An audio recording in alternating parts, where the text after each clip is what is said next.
med.com. Hey, Andy Morris here. Join me along with my co-host on The Drive, presented by Hardees, weekdays at 5 p.m. on ESPN Cleveland 101.3, Cleveland and Bradley County's local sports show, weekdays at 5 on ESPN Cleveland 101.3. From the Kia of Cleveland Studios, this is ESPN Cleveland 101.3, WCLE HD2 Cleveland, W267BI Cleveland, ESPN Cleveland 101.3. The top of the hour is presented by Best Buy Metals, making the top of your house the best it can be. Visit bestbuymetalroofing.com.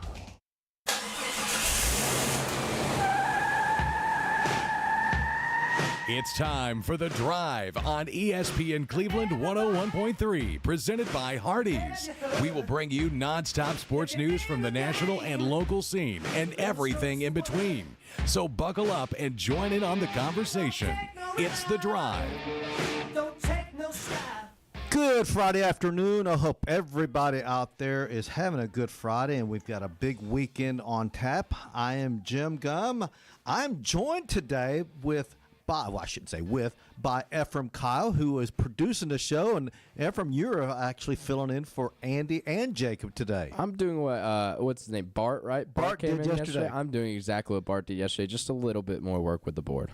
That's true. But to be honest, it is a half-hour show. We've only got a half a show because obviously this is the station that carries Bradley Bears football, and we will be carrying that. And the pregame begins at 5:30. So we do have a truncated show. And for those of you out there that want to know where you can catch the games, Bradley versus Red Bank again here on ESPN Cleveland 101.3. Cleveland and at Oak Ridge, that game will be on Mix 104.1. And Andy and Jacob are in Ooltewah to call the Walker Valley Ooltewah game. That is on Cleveland Oldies 99.1. So that's where you can find all of the games today. And by the way, a shout out, congratulations to the winner of the Chattanooga Zoo tickets.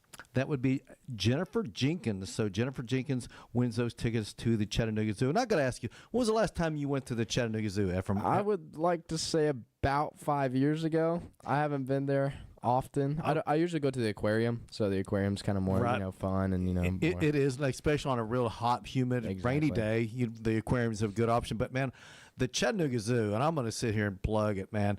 They have really done some great things over the last few years. If you haven't been there within 5 years, you'll be surprised how many different things they've done, and it's a great zoo. That used to be, when I was younger, it was nothing more than just a little petting zoo. It was just a little thing, and now it's a major zoo. The only issue that the Chattanooga Zoo has at this point is they're landlocked. Yeah. There's really no room to expand that zoo. They would actually probably have to just physically construct a whole new zoo, but they've done a great job with it. So highly recommend anyone out there that hasn't been to the zoo in the last few years, if you get some time, go out there and check it out. Now, Ephraim, you and I have never done a show together, and I like your perspective. But what's your favorite sport? My favorite sport, well, I would probably have to say baseball. Not watching, I like to watch football over all other sports, like NFL or college, either one. But playing, I would like. But to play do you pay attention to Major League Baseball? I pay attention to it. I don't watch it often. If you had to rank your habits, I'm talking about collegiate sports, like college football, college basketball, NBA, NFL, Major League Baseball, how would you rank all those in order of your that you enjoy to pay attention to, watch, and everything else? I think growing up in the South really turned me towards college football. Like Bart was saying yesterday that he was, loves the NFL, right? Because he's up north and that's mainly all NFL teams. Everybody's NFL down up there. And down here, it's kind of just like all SEC is just pushed straight into your mind. So I would say college football. You just did the SEC chant, right? I did. I had to say it 3 times. You can't say 2. You can't say it once. That's right. But I kind of got pushed into the SEC. I kind of got pushed into, Alabama by my family. Of course, my dad's a Tennessee fan. God rest his soul. How does that go over in your household? He gets the big man cave. He gets the 70-inch TV. I go into the living room with the 45-inch TV, and he just sits me in there, and it doesn't go really well. This is the ramifications when you don't follow the same team as the old man right here. Exactly. That's how it goes. And then I would say my second's probably NFL, just because I got into fantasy last year. And so now I'm in fantasy this year with like 5 different leagues, so I kind of have to pay attention to it. So I love the NFL. Third will be MLB because I play baseball and stuff like that. And then college baseball as well. Okay, college baseball. That's one of those ones that I haven't gotten into it like a lot of people have, and I guess it's just it's not a habit of mine. I do like the College World Series. I rarely watch a regular season college baseball game. I know they're on. It's just not something that I just really care much about. I love baseball. Don't get me wrong, but if I've got a random Major League Baseball game on and an SEC baseball game, I'm going to watch the Major League Baseball game. It's just my habit. As old as I am, that's the way I've always been, and I enjoy. Listen, I can sit there and watch a California.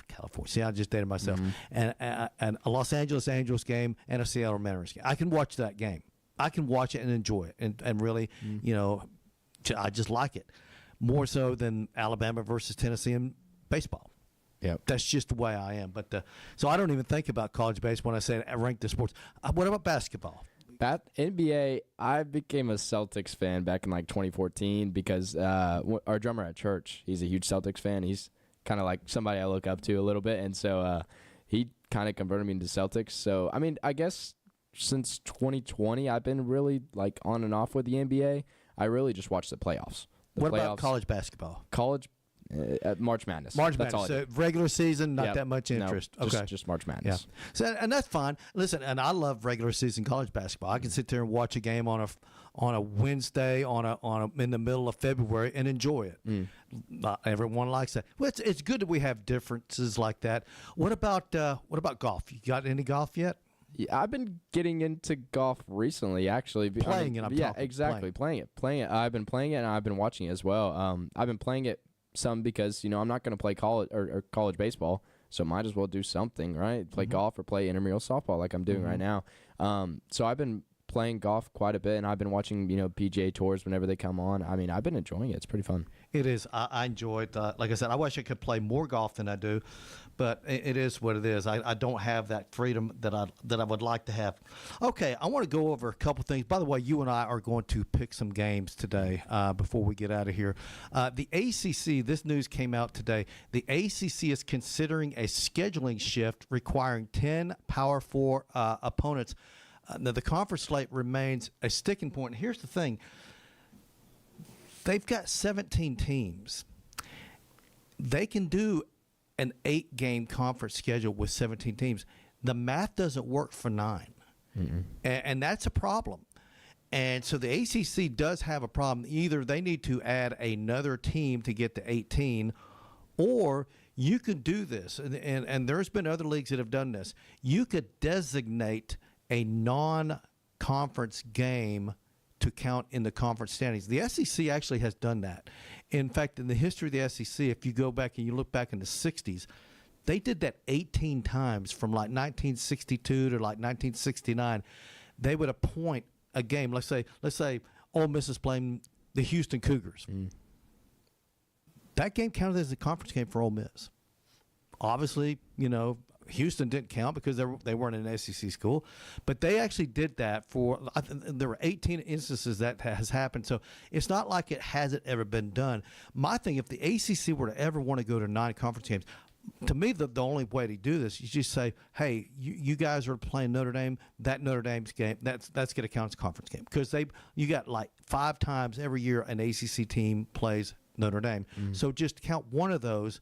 Count as an ACC league game, and I think you got it fixed at that point. Exactly, and honestly, Notre Dame's still not in a league, right? They're an independent. They're an independent. They're in the ACC in all sports other than football. Although they do play their hockey teams in the Big Ten. I didn't know that. I'm not from up north, so I don't really pay much attention to hockey. But if you just add Notre Dame to that, I mean, just they're in every other sport.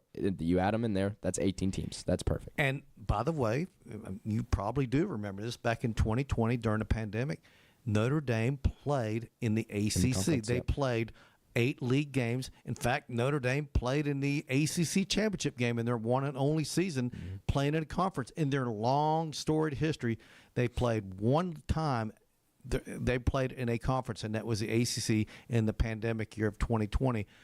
Didn't win it, but they were in the game. Now, here's the one thing that I was thinking. Of course, we already know the SEC. By the way, they're going to announce on Tuesday who are going to be the permanent opponents, which will last for at least 4 years, and then they'll revisit this, by the way, after 4 years in 2030. But we'll find out on Tuesday the three opponents, the permanent opponents for like Tennessee, Alabama, Kentucky, all these other schools in the SEC. And so with that, we've got the SEC going to be playing 9. The ACC looks like they're going to want to play 9 and at least one other game against a Power 4 team. The Big 12 and the Big 10 already played 9 league games. My thing is, if you play more conference games, you're guaranteed more losses. My thing is, look at the bowl eligibility these days. How many 6-6 teams make it to bowl games? A lot. My thing, if you're playing more league games, there's going to be fewer and fewer 6-6 teams. You're going to see a lot of 5-7 teams. I think one of two things is going to happen. We're going to see some bowls that are going to go out of business because there's not enough teams, there's not enough eligible teams, or they're just going to say, yeah, if you're 5-7, you're eligible for a bowl game. Yeah. I think that's what's going to happen. You're going to see 5-7 teams regularly making it to postseason bowl games because you got to fill the slots. Yep, and there's pros and cons to this as well. The pros you get is more competition, really. Absolutely. Because in the conference, you're wanting to beat the top of your conference. You wanted to beat everybody in that conference, right? So you got Auburn, Alabama. I mean, you got all these rivalries inside of the SEC that they just want to beat. And if you're playing 9 conference games, right? We already do that, right? SEC already The does 9 SEC playing 8 this year. They're going to 9 starting Going to next 9. year. Yeah. So, I mean, it's just more competition, and I guess it's more fun to watch as more competition. And then same with the SEC. It's good for television inventory. Yep. ABC and ESPN that carries the SEC, they would much rather see league games than Alabama playing Louisiana Monroe. Yeah. I mean, that's because just look at the eyeballs that are on the games. Look at the eyeballs that were on that Tennessee Georgia game. You know, when all these big, like LSU's playing Alabama, it's a big viewing game. Alabama, Auburn, of course. Tennessee, Georgia, Tennessee, Florida, Florida, Georgia. Those games draw tons of eyeballs. But even games that aren't played regularly, say Tennessee plays Texas. Yeah. Sign me up for that. Yeah, that's a good I game. want to watch that. I want to watch Tennessee, Oklahoma this year. They played them last year. They're going to play them again this year. Sign me up for that. I want to see more league games. I don't care for the Tennessees versus Chattanoogas and the Citadel. I get that those games are important for the athletic departments at UTC and Southern Conference opponents. I get that. And even games versus Conference USA or Mid-American Conference, those games are usually so one-sided. By halftime, you've got games that are already, out of the game because the game's it's 45-0 at the half. Yep. And the stadium starts to empty out. Listen, if you're a concessionaire, if you make a living selling concessions at Neyland Stadium, you don't want a 45-0 game at halftime because half your potential audience is leaving the stadium. You're not selling any more drinks. You're not selling any more cheeseburgers, hamburgers, hot dogs, whatever. But I promise you, that game against Georgia, they made a killing. Yep. Because nobody left that stadium early, and then it goes overtime. That's even more. But if you get the stands are packed for the entire game, it's good for it's good for television. It's good for everybody involved. And like I said, I like having more conference games. So I'm happy to see the ACC doing this. I think it's good for college football. Here's my thing: if you're going to add teams to your league, you have to add games to your schedule within the conference. Yeah. That only makes sense. I mean, we haven't seen. I mean, the NFL. We've seen the NFL when I was your age. The NFL was playing 14 regular season games. Then in I think it was 1988. I think it was a year. No, excuse me, 1978. 1978. The NFL went from 14 to 16 games, and then a few years ago they went to 17. They stayed at 16 for the longest time. Now they're at 17, which is kind of clunky because it's an odd number. So one year you're going to play 8 home games. 9 away games. The next year you'll play 9 home games and 8 away games. So there's always an imbalanced schedule when it comes to that. So that always makes it kind of clunky. I believe that you'll see the NFL go to an 18-game schedule within 5-6 years. I believe that, and I think you'll be down to 2 preseason games. I mean, if the preseason games are almost useless anymore. You never see the big stars play, and if they do, a couple drives, couple series, then they're in and out because of the risk of injury. So I believe we'll see the NFL go to an 18-game schedule. And if the NFL ever does that, I don't know if they'll start, like college football starts on Labor Day weekend. The NFL always starts the weekend after Labor Day. I don't know if the NFL would want to go back or go forward as far as starting their season. I would think they'd probably want to start on the Labor Day weekend. That way the postseason playoff games aren't so deep into January. I mean, you can only play so many games outside at some of these venues in Pittsburgh, in Chicago. Of course, because Chicago's going to build an outdoor, Buffalo too, a new stadium. Buffalo's they're building a stadium, but it's an outdoor stadium. Yep. So when you play in those type of venues and the cold, I get they're going to keep that stadium in Buffalo's got a big time roof over it, and most of the stands are going to be, covered, but the field itself is going to be exposed, and the cold air is going to get in there, so it's going to be brutally cold. So if they ever do go to 18, I think the NFL might start on Labor Day weekend, and that way the postseason continues at the exact same rate they're at right now. But who knows? I don't know what's going to happen there. But it does make for interesting fodder to think about what could happen there. So, by the way, have you been watching much ACC games here lately? I mean, occasionally when they come on, yeah. Okay. The ACC's doing something that I've been meaning to talk to Andy and Jacob about this. When they have a replay, they actually go to the replay, like the center where they're all at, and you hear them talking about. You hear the in-game officials who are on the headsets, and the guys in the control room who are looking at the replays. They're having conversation about the plays they're reviewing. Have you seen that? I have not seen that, no. Oh, man, it's great. I hope that other leagues do it, because I just saw with the Big 12 just announced they're going to become the second conference, following the ACC, to share video from the conference's replay center for its broadcast.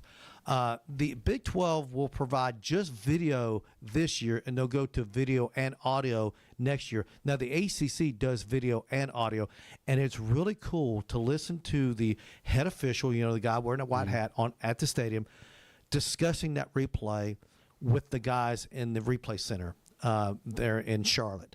It's really cool to listen to those guys and how they come to the conclusion that, it's got to be 100%. Yes, we absolutely can overturn this. If they're not 100%, they're going to go with the call on the field. But I love the transparency of it. Yeah. Because there's always a lot of conspiracy out there about, oh, God, they're trying to help this team. They didn't do this because they want that team to win. If you do it like this, there's transparency, and I don't think people can make that claim. I was about to say, I think there would be some controversy if the SEC did this, because a bunch of people say, SEC refs, rigged the game for the SEC teams to win against other conferences. So if that ever happens, I don't know if they'll do the audio the first year. They'll probably figure it out and then do the audio. I think doing audio is really what makes it myself. Let's go ahead and take a break. When we come back, you and I are going to pick football. We're going to pick the NFL, and we're going to pick college football. You're listening to The Drive here on ESPN Cleveland. We'll be back after this. The Drive will be back after a quick timeout. Stay tuned for more nonstop sports talk on The Drive, presented by Hardees. Now at Hardees, 2 hand-breaded chicken tender wraps are only $5. Mix and match your favorite flavors like buttermilk ranch, honey mustard, and spicy. Endless combinations start with 2 warm tortillas, each filled with 100% white meat, juicy on the inside, crispy on the outside, hand-breaded chicken tenders. Any 2 wraps, now just $5. Hardees, goodness in the making. These items only. Price and participation may vary. Tax not included. Visit restaurant for details. When competition is fierce, sports injuries happen, and Center for Sports Medicine and Orthopedics is here to help. Saturday sports clinics are available at our Chattanooga and Cleveland offices from August 23rd through November 8th for the treatment of non-emergency orthopedic injuries like sprains, strains, and fractures. Doors open at 9 a.m. No appointment needed to be seen by our highly trained physicians and clinical staff. Saturday sports clinic dates are subject to change. Check sportmed.com for the latest information. That's sportmed.com. ESPN Cleveland 101.3 is powered by Duracell. This is Alfonso Revizzo, General Manager over at Crowning Cleveland, your local Jeep and Ram dealership. Cleveland Tire Center for over 45 years with the best name in tires: Bridgestone, Firestone, Goodyear, and Michelin. Northley Highway, Cleveland. Cleveland Tire Center, where the name says it all.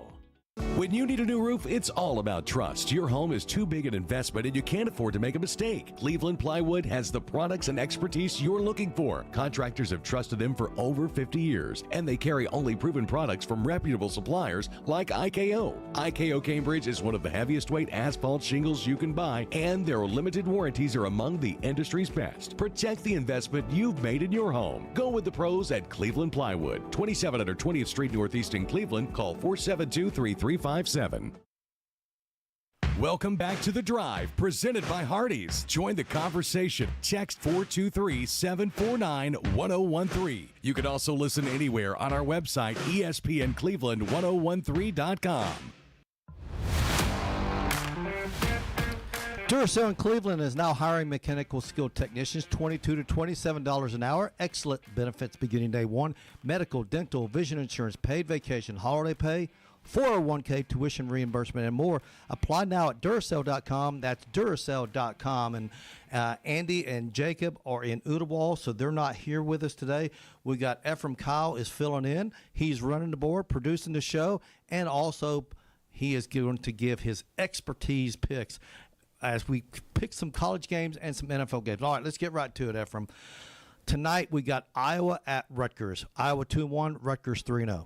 I'm going to go with Iowa just because their offense probably not going to produce points, but their defense will definitely produce points. I'm going to take the home team. Give me the Rutgers. Arizona State at Baylor, both teams 2-1. Arizona State was really good last year. I don't think they have it in there this year. The way Baylor played against Auburn, I have to go with Baylor. Same here. I'm going with Baylor, the home team. Speaking of Auburn, number 22 Auburn 3-0 at number 11 Oklahoma, also 3-0. I'm going to have to go with Oklahoma. Their offense is just too good. I'm going to go with OU too, but I wouldn't be shocked to see Auburn come away with a win there. Now, here's one. Florida 1-2 at number 4 Miami. The Hurricanes sitting there, number 4 in the country, 3-0. College game day is going to be there. Any chance the Gators can pull the upset? If DJ Lagway doesn't throw 5 interceptions like he did against LSU, maybe. I would be very surprised if they beat Miami, so I'm going to go Miami. I think that Miami's going to win, but I think the Gators are going to play them a heck of a game. And like I said, if they don't turn the ball over, they've got a great defense. They do. They really do. But, man, when you throw 5 picks, you're not going to win hardly any And their games. defense only let up 20 points to LSU. All right, Illinois, number 9 Illinois, 3-0 at number 19 Indiana, also 3-0. I just looked through the schedule on break, and they really haven't played anybody. This is like their first conference game, like first competitive game. Yep. I'm probably gonna go with the underdog and go Indiana. They're playing at Indiana too. I'm going Indiana because it's in Bloomington. If this game was in Champaign, I'd probably go with the Illini. Yep. Maryland 3-0 at Wisconsin 2-1. I'm gonna go with Wisconsin just because they lost to Alabama. I'm going Maryland. Give me the Terps over the Badgers. Here's one. I think this is interesting. Michigan is 2-1. They're at Nebraska. The Huskers are 3-0. Here's a stat. Nebraska has not beat a ranked opponent since 2016. They've lost their last 28 games against ranked opponents.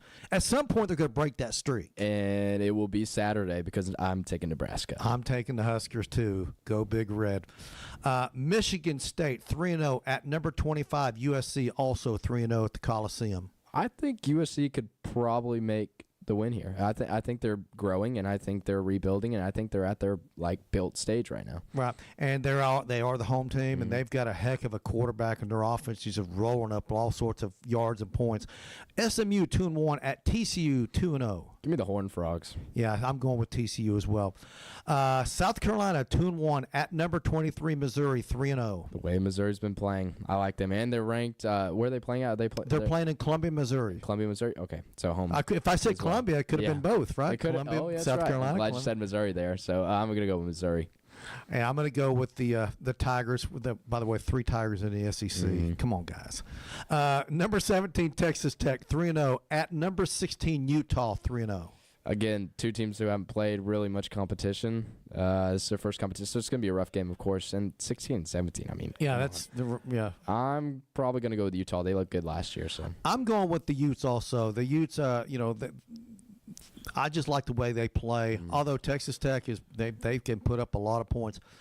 Here's a sneaky good game. Tulane 3-0 at number 13. Ole Miss 3-0. And Tulane hasn't played bad this year. I mean, I think they played some somewhat competitive people or somewhat competitive teams this year, and I just think Ole Miss's offense, the SEC offense, is just Lane Kiffin's going to cook up something. I don't know. And I think Ole Miss is probably a deeper team, probably a deeper roster than Tulane, so I'm going with Ole Miss. But I do think this is going to be a competitive game. West Virginia 2-1 at Kansas, also 2-1. I think West Virginia struggled against somebody last week. Well, they got beat by Ohio 2 weeks ago. They got beat by Ohio, and they struggled with somebody last week. I think they're in their rebuilding stage. They're not built yet. I think Kansas is going to walk away. Yeah, Rich Rodriguez is going to get it turned around at West Virginia, but I think it's not this year. I like the Jayhawks. All right, we've got 5 games in the NFL that we're going to end on. The Bengals 2-0 at Minnesota 1-1. Jake Browning versus Carson Wentz. Not exactly what we thought. No, not exactly. But that's what we got. It feels like I'm growing up all over again, seeing Carson Wentz and Jake Browning play a game against each other. Exactly. And I think I'm going to go with Carson Wentz here, just because what he did at Philadelphia. I like Carson Wentz better than Jake Browning. Yeah, I like Minnesota. They're the home team. I'm pulling for the Bengals. That's my team, but I think Minnesota will be in the home team. You got to go with them. Here's a really good game here. The Rams 2-0 at the Eagles, also 2-0, the defending Super Bowl champs. I don't know if Cooper DeJean can cover Puka Nacua right now with how many receptions he's had and how many yards and how many touchdowns he's had, so I'm going to go with the Rams. Doggone it. See, I'm going to go with the Eagles, but I wanted the Rams. I figured for sure you'd go with the Eagles, but because I love the way Stafford's playing well, and the Rams are a really good football team. The Las Vegas Raiders at Washington. Daniels is out for the Commanders. You got Marcus Mariota is going to be starting quarterback for Washington. So, again, going back to my childhood, I mean, seeing Marcus Mariota play at Tennessee all the time. I'm going to have to go with Jacob Mason, and go with his Las Vegas Raiders. I'm going to go with Washington because they're the home team, and that's strictly the only reason I'm going with them. I'm just going to go with the home team. Denver 1-1 at the Los Angeles Chargers 2-0. Big AFC West battle there. Nobody's beating Justin Herbert. I see. I'm right there with you, man. Yep. I'm a believer in that team. Finally, Arizona 2-0 at San Francisco 2-0. Purdy is questionable for that game. He might start. He might not. I think that's going to be a game time decision. Your thoughts about that? Mac Jones put up 26 points against the Saints last week in a win, 26-21. So I think Mac Jones being the backup, him having experience at Jacksonville, him having experience at the Patriots and everything like that, him having experience at Alabama as well in college, I'm probably going to go with San Francisco. I don't think Arizona has much, offense to deal with San Francisco's defense. Kyler Murray, I know he was a great college quarterback, but it's not translated to the NFL. No. He's just a smaller guy. He has trouble seeing over the lines. I'm going with the Niners too. Obviously playing in, Levi Stadium helps. So I'm going to go with the Niners there as well. But I think it's going to be a good game. Listen, I love the NFL. Yeah. I can't help it. But anyway, man, this day has flown by. This show is already over. So we're going to end it right now. And we will be back on Monday. By the way, make sure you tune in all next week because we are going to be giving away a prize all 5 days. We'll announce that on Monday's show. You've been listening to The Drive here on ESPN Cleveland. Have a good weekend, everybody.